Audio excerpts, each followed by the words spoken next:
यो पार्टीहरूले अब देश हाँक्न सक्दैन भन्ने कुरा त छर्लङ्ग भइसक्यो नि त।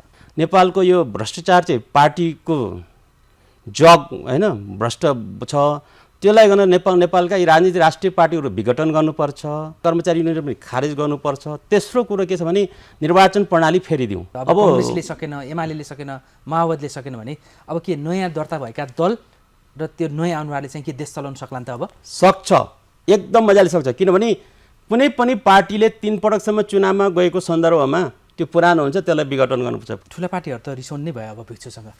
हामी कुनै त्यो पनि भएन, हामीले त अब वर्तमान परिस्थितिलाई हेरेर मैले भनेको मात्र। तर प्रचण्डलाई त धेरैले त्यही भन्थे, केपी ओलीलाई पनि त्यस्तै भन्थे, दूरदर्शी पनि कसैले नजानेको कुरा जानेकाहरू छन् यिनीहरू भन्छन् नि। त्यो पुरानको कुरा गरेर हुन्छ भनेर देश चलाउने, देश चलाउनलाई त नयाँ नयाँ चिज टेक्नोलोजीका कुराहरू गर्नु पऱ्यो, विविधताको कुरा गर्नु पऱ्यो। त्यो पुरानका त्यो के देवी देवताको नाम जपेर हुन्छ र भने बालेन शाहलाई पनि देखिरहेको छ नि आशावादी।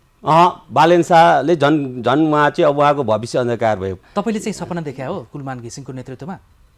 त्यो गर्दा चाहिँ अहिले उहाँको जस्ट झट्ट हेर्दा चाहिँ त्यो देखिन्छ। मुलुकलाई आजको दिनमा या जेनजीको विद्रोहसम्म आइपुग्नु पर्ने स्थितिमा ल्याउनुमा कांग्रेसको रोल के देख्नुहुन्छ तपाईँ? भिजिलेन्टे टाइपको देखियो।